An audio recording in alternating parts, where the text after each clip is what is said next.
Abda'u bismillahirrahmanirrahim wa birrahim da'ibil islami alhamdulillahi walibil awwalin al-akhir al-akhir bila ta'awudin summa salatu wa salamu samada ala nabi khairi man qad wahada wa alihi wa sahbihi wa man tabi'a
Isa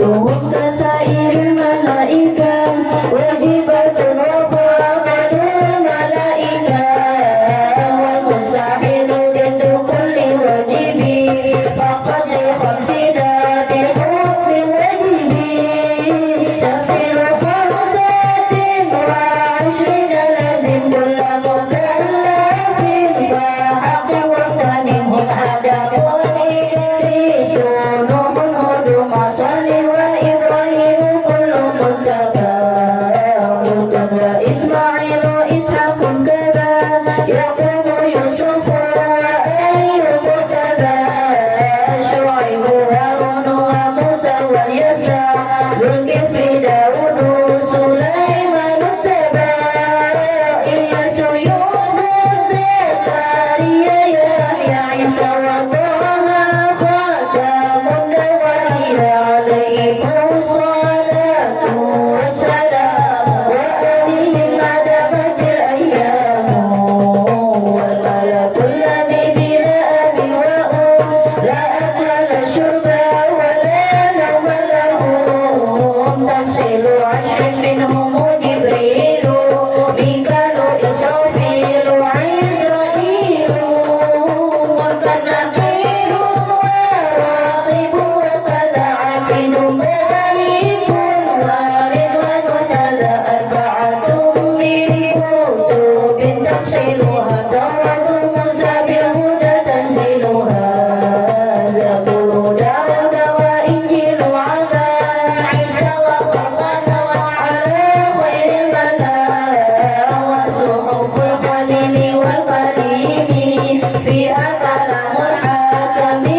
لله وصلى سلم على النبي خير من قد علمنا والآل والصحب وكل مرشد وكل من بخير هدي يهتدي وأسأل الكريم إخلاص العمل ونفع كل من بها قد اشتغل أبيتها ميز بعد الجمل تاريخها لحي كل الجمل سميتها عقيدة العوام من واجب في الدين بالتمام سميتها عقيدة العوام من واجب في الدين بالتمام سميتها عقيدة العوام من واجب في الدين بالتمام سميتها عقيدة العوام من واجب في الدين بالتمام اللهم صل وسلم على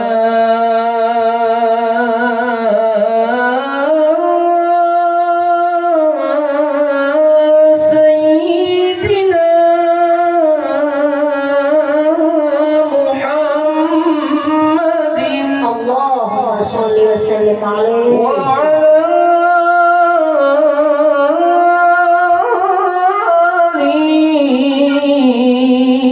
آل سيدنا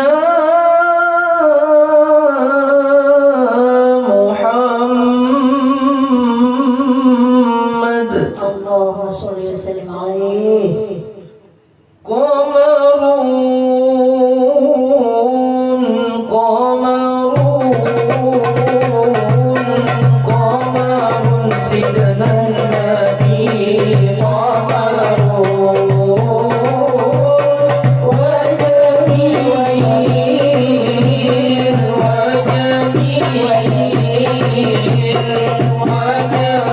سيدنا النبي وجميل وجميل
الله العظيم أستغفر الله العظيم بنية القبول والتمام كل سؤل والمأمول وصلح الشر ظاهرا وباطنا وإلى حضرة الرسول صلى الله عليه وسلم وأهل بيته الكرام ثم إلى حضرة جميع الأنبياء والمرسلين وجميع الأصحاب رسول الله أجمعين ثم إلى حضرة جميع الأولياء والصلحاء والشهداء والفقهاء والمحدثين والقراء والمفسرين وسادة الصوفية المحققين وتابعيهم بإحسان إلى يوم الدين ثم إلى حضرة جميع المسلمين والمسلمات والمؤمنين والمؤمنات خصوصا إلى حضرة آبائنا وأمهاتنا وأجدادنا وجداتنا ولمن أجاز وأجازنا وللغائبين والغائبات وبالخصوص إلى حضرة الشيخ عبد القادر الجيلاني والشيخ محمد بن عبد الكريم القادري الحسني السمن المدني والشيخ محمد أرشد بن عبد الله كلمبين البنجري والشيخ محمد زين بن عبد الغني سقوط البنجري أن الله يتغشاه بالرحمة والمغفرة وأن الله الكريم أن يرزقنا فهم النبيين وحسن الخاتمة في أمن وعافية وسلامة والاستقامة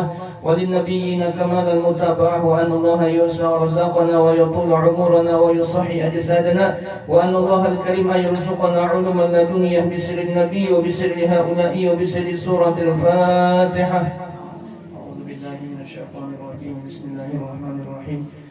الحمد لله رب العالمين الرحمن الرحيم مالك يوم الدين إياك نعبد وإياك نستعين اهدنا الصراط المستقيم صراط الذين أنعمت عليهم غير المغضوب عليهم ولا الضالين آمين.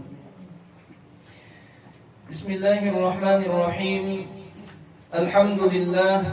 الحمد لله الذي أمرنا بالطاعات ونهانا عن السيئات. أشهد أن لا إله إلا الله وحده لا شريك له غافر الذنوب والخطيئات وأشهد أن سيدنا ومولانا محمدا عبده ورسوله هادي الأمة إلى أعلى المقامات. اللهم صل وسلم وبارك على سيدنا محمد وعلى آله وصحبه الذين جاهدوا في سبيل الله فنالوا أعلى الدرجات. أما بعد. Sambungan pembahasan kita di dalam kitab Mabadi'il Tasawuf halaman yang pertama. Setelah menyampaikan muqaddimah, maka pengarang melanjutkan pembahasan. Maka oleh karena ilmu yang berkenaan dengan memperbaiki akhlak dan budi itu, jadi di sini pengarang menyebutkan di awal-awalnya adalah memperbaiki akhlak. Akhlak itu berasal dari khuluq yang artinya tingkah laku, perangai atau tabiat. Kalau menurut Imam Ghazali, akhlak itu adalah tingkah laku yang cenderung kepada sesuatu perbuatan yang baik. Jadi gawian kita yang baik, maka disebut itu namanya akhlak. Ada juga ulama membagi akhlak itu kepada dua macam. Ada namanya akhlak mahmudah, ada akhlak madmumah. Ada akhlak yang terpuji, ada akhlak yang tercela. Contoh akhlak yang terpuji seperti kita berbicara sopan santun. Nah, itu namanya akhlak yang terpuji. Bila bertamu keluarga, berdapat tetangga, bertamu kawan, bila berpander itu selalu menyenangkan hati kawan dan kada pernah menyambati kawan, menyakiti hati kawan kita tadi, maka itu namanya kita memiliki akhlak mahmudah, akhlak yang terpuji. Atau sopan santun dari segi perbuatan, gawian. Misalnya dengan orang yang lebih tua lawan kita, bila ada belewatan atau kita hendak melimpas, maka sopan santun kita, akhlak mahmudah kita, jangan berhadapan lawan sidin melimpas tadi, tapi di belakang sidin. Nah, itu namanya akhlak mahmudah, akhlak yang terpuji. Atau misalnya kita hendak tulak begawi atau tulak berjalan, ada masih kuitan, maka salah satu bukti akhlak mahmudah kita, akhlak terpuji kita minta doa lawan kuitan, bersalaman lawan sidin. Nah, maka itu termasuk namanya akhlak mahmudah, akhlak yang terpuji. Bahkan akhlak mahmudah terpuji ini sopan santun kita kada hanya dengan sesama manusia, lawan selain manusia pun kita disuruh berakhlak terpuji. Contohnya dalam hadis Nabi ketika kita misalnya ada di hutan, lalu kita hendak benar buang hajat, maka salah satu sopan santun kita ketika buang hajat, ujar Nabi, jangan kita buang hajat tadi di tempat nang balobang. Kalau ada makhluk lain yang ada di situ, ya Allah, nang nyatanya balobang itu rajin lubang apa? Samut, ya Allah, salimbada. Dia samut salimbada nih, patera kadada, hujan kadada, timbul banjir aja. Apang seorang mengamihinya, ya Allah, kasihan binatang tadi. Maka Nabi mengajarkan sopan santun ini, akhlak mahmudah ini, kada hanya sesama manusia, tetapi dengan makhluk lain pun kita diminta, disuruh untuk akhlak mahmudah. Di antaranya lagi sopan santun, ada lagi kita tidak boleh sombong, itu namanya juga akhlak mahmudah. Jujur dalam perkataan, berbakti kepada orang tua, berbakti kepada kuitan, itu termasuk di antara akhlak mahmudah, akhlak yang dipuji. Yang kedua tadi akhlak madmumah, akhlak yang dicela. Misalnya seperti sombong, ketujuh berdusta, atau menyambati orang lain yang orang lain tadi kada senang dengan disambati tadi. Nah maka itu termasuk namanya akhlak madmumah, akhlak yang dicela. Mudah-mudahan kita tidak termasuk orang yang ke dalam golongan akhlak madmumah ini. Amin ya rabbal alamin. Maka akhlak mahmudah ini, akhlak yang terpuji ini penting benar. Kenapa? Rasulullah SAW diutus ke dunia ini, salah satu misi sidin yaitu innama bu'ithu liutammima makarimal akhlak. Ujar Nabi, sesungguhnya aku diutus ini untuk menyempurnakan akhlak manusia. Maka penting benar sebetulnya akhlak mahmudah tersebut atau akhlak terpuji tersebut. Di antara kelebihan orang yang memiliki akhlak mahmudah, ada hadis Nabi yang menyebutkan inna min khiyarikum ahsanukum khuluqa. Manusia yang paling baik, yang paling dicintai oleh Nabi, ujar Nabi, yang paling baik akhlaknya, yang paling baik budi pekertinya. Bahkan Nabi pernah ditanya oleh sahabat, su'ila an aktsari ma yadkhulun nas al-jannah. Nabi pernah ditanya, siapa, ujar sahabat, yang kena di hari kiamat paling banyak masuk ke dalam surga? Faqala, maka dijawab oleh Nabi, taqwallahi wa husnil khuluq, yaitu orang yang bertakwa kepada Allah dan memiliki akhlak yang baik, akhlak yang terpuji. Jadi bila orang sudah takwanya bagus, akhlaknya juga bagus, maka orang tersebut nanti termasuk golongan orang-orang yang akan masuk ke dalam surga. Amin ya rabbal. Maka penting sekali kita mempelajari yang namanya akhlak tersebut. Wabil khusus lagi akhlak ini bagi anak-anak kita, cucu-cucu kita, yang mana wayah ini pergaulan sudah luar biasa bebasnya. Akhlak-akhlak banyak ditinggalkan oleh anak-anak kita, remaja-remaja kita. Makanya pendidikan itu terbagi kepada 3. Ada namanya tarbiyatul akli, ada namanya tarbiyatul akhlak, ada namanya tarbiyatul ahli. Tarbiyatul akli ini pendidikan kecerdasan, tarbiyatul akhlak pendidikan adab, budi pekerti, tarbiyatul ahli pendidikan keahlian, kemampuan, kebisaan seorang anak.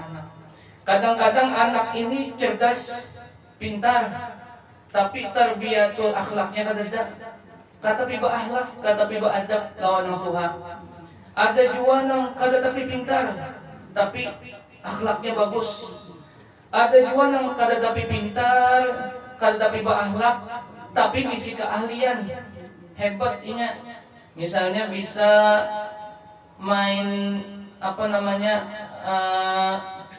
main bola harap nah bisi keahlian, akhlak kadeda pintar kada tapi main bola harap. Nah itu ada juga nanti itu. Yang bagus itu ketiga-tiganya, orangnya pintar, akhlaknya bagus, ada bisi keahlian. Nang wujud itu mana kada pintar, mana kada berakhlak, mana keahlian kadada. Ada ai guru aja keahliannya makan gancang bakantut nyaring, kata keahliannya itu berataan orang kayak itu ya Allah.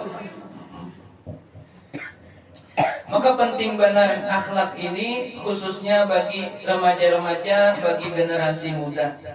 Kadang-kadang kan anak-anak nipian liwar anunya pintarnya tapi ketujuh mau ulu-ulu lawan nang Tuhan. Ada kalau kayak itulah. Anaknya mau bolos sekolah. Lalu gurunya lewat ujar mamanya, "Nang ya.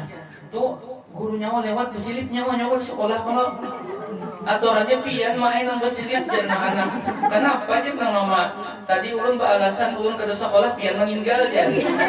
Kurang ajar pada anak nila. Pintar pada ulun kuitan. Kuitan pulang sakit mata, minta cariakan obat tetes mata. Nak ya, ambilakan obat tetes mata di atas lemari ada. Nang warna apa mah? Warna oranye ya mamanya. Tapi baca tuh aturan pakainya, aja. Diambilakannya, dibacanya. Setelah diteteskan dia makan 10 menit. Ditetesakannya ke mata mamanya. 10 menit kita buka lagi mata mamanya. Baca pengnak apa itu bacaannya itu obatnya tadi aneh Alteco.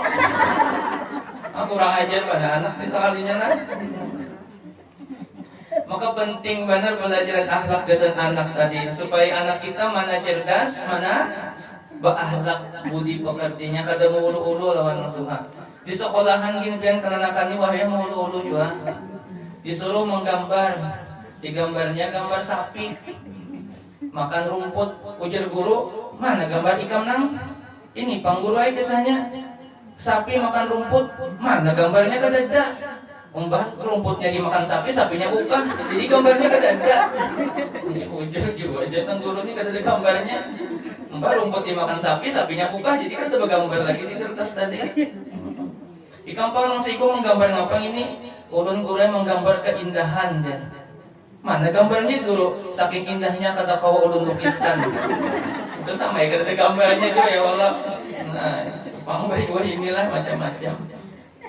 Ada juga yang pina mau ulut-ulut kayak paman pentol. Jadi jangan si anak-anak ini mangga. Pian tahulah kenapa Superman itu bajunya kantat. Kenapa kira-kira ya Superman bajunya kantat? Ujian paman pentol kan tahu apa yuk ya. Karena tulisannya S ya, S tulisnya sasak. Ini. Ini kan baju itu ada S, S-nya apa? Sasak. Ada L itu mana? Longgar. SL liwat longgar.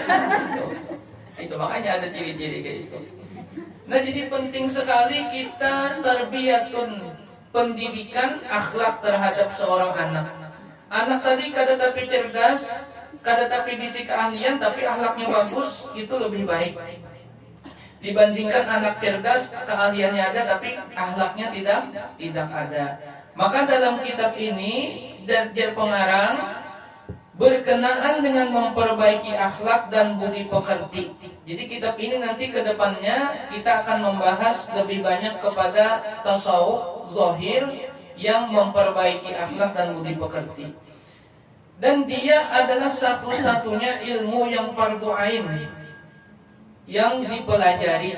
Artinya ilmu ini hukumnya kita wajib mempelajarinya bagi setiap individu seorang muslim atau muslimah. Fardu ain itu artinya wajib ya Allah, dikerjakan berpahala, ditinggalkan berdosa. Nah kayak sembahyang itu fardu ain, wajib bagi perorangan manusia. Puasa Ramadan fardu ain, haji bagi yang mampu fardu ain, belajar ilmu tajwid Al-Qur'an itu fardu ain juga. Karena bila kada baca tajwid otomatis bacaan rukun sembahyang Al-Fatihahnya kada pas, berarti kada sah sembahyangnya tadi. Maka hukum belajar ilmu tajwid tadi fardu ain juga. Maka termasuk belajar akhlak ini menurut dalam kitab ini dikatakan beliau fardu ain juga. Beda dengan fardu kifayah. Fardu kifayah itu kewajiban apabila ada salah seorang yang mengerjakan maka gugur kewajiban yang lain.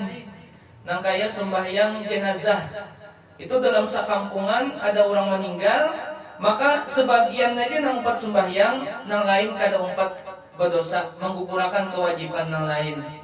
Atau menjawab salam ini hukumnya fardu kifayah, harus ada seikung paling kada nang menjawab salam.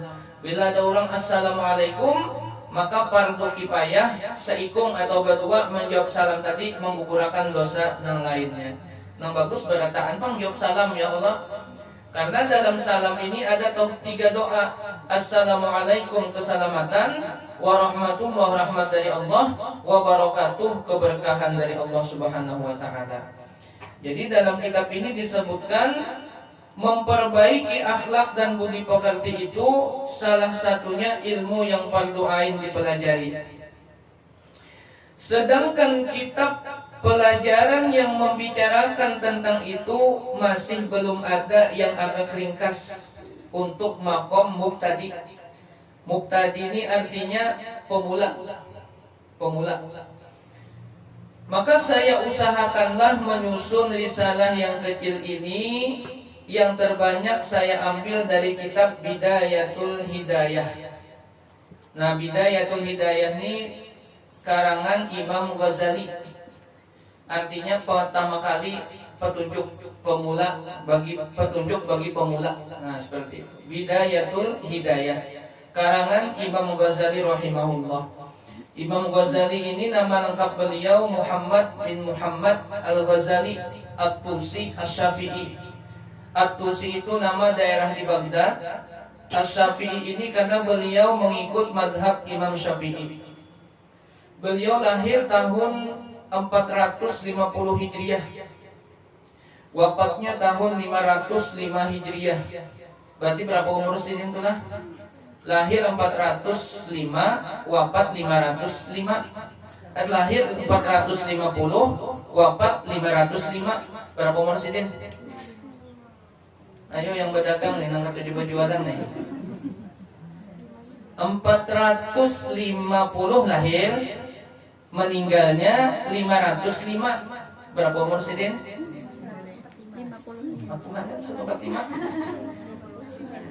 505 kurang 450 berapa?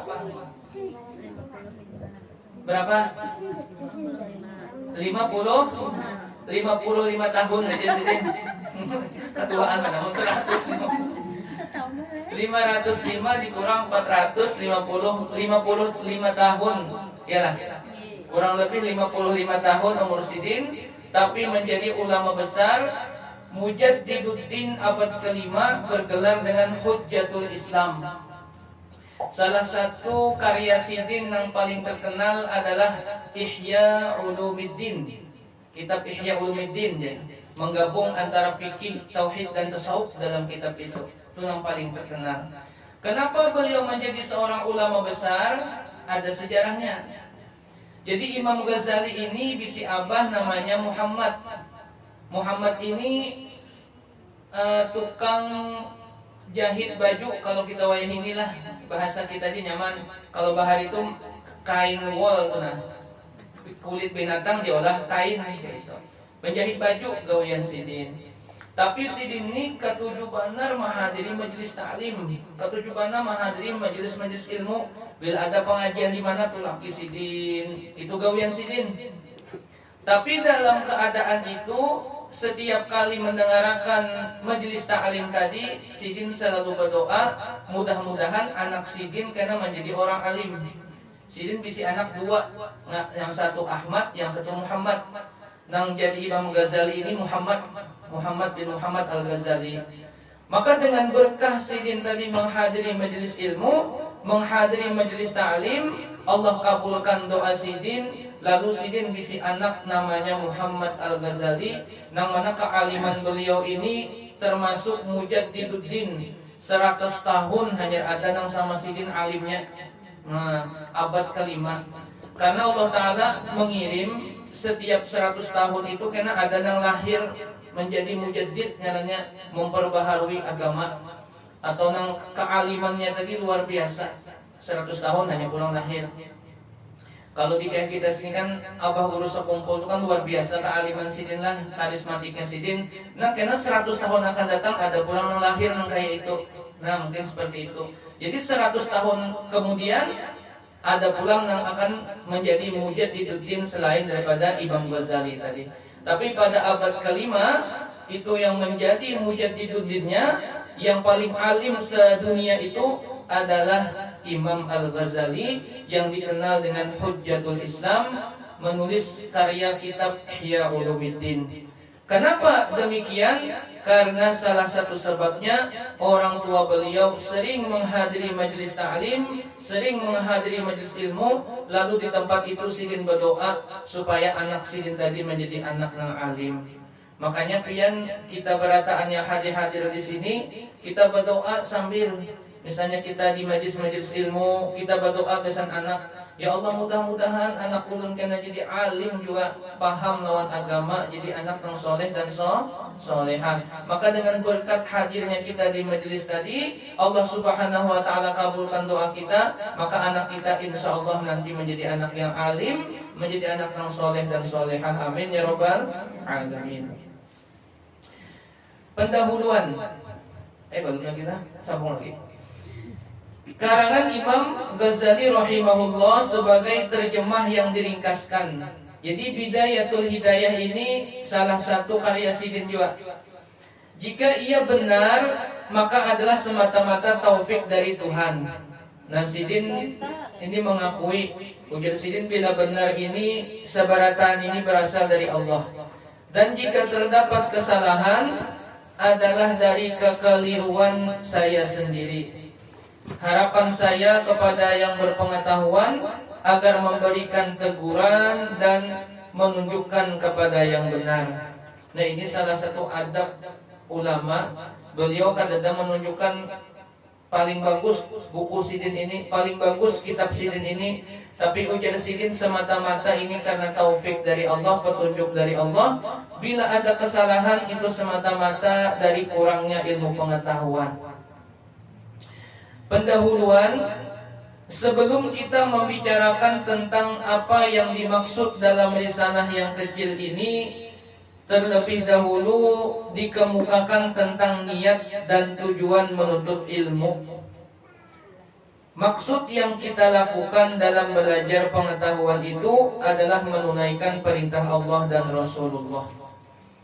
Karena dalam hadis Nabi riwayat Imam Muslim, Thalabul ilmi fariidatun ala kulli muslim. Menuntut ilmu itu wajib atas setiap muslim, baik muslim laki-laki maupun muslim perempuan. Itu yang kita niatkan dulu yang pertama, Dajjal sidin. Dan bahkan kelebihan orang yang menuntut ilmu ini luar biasa.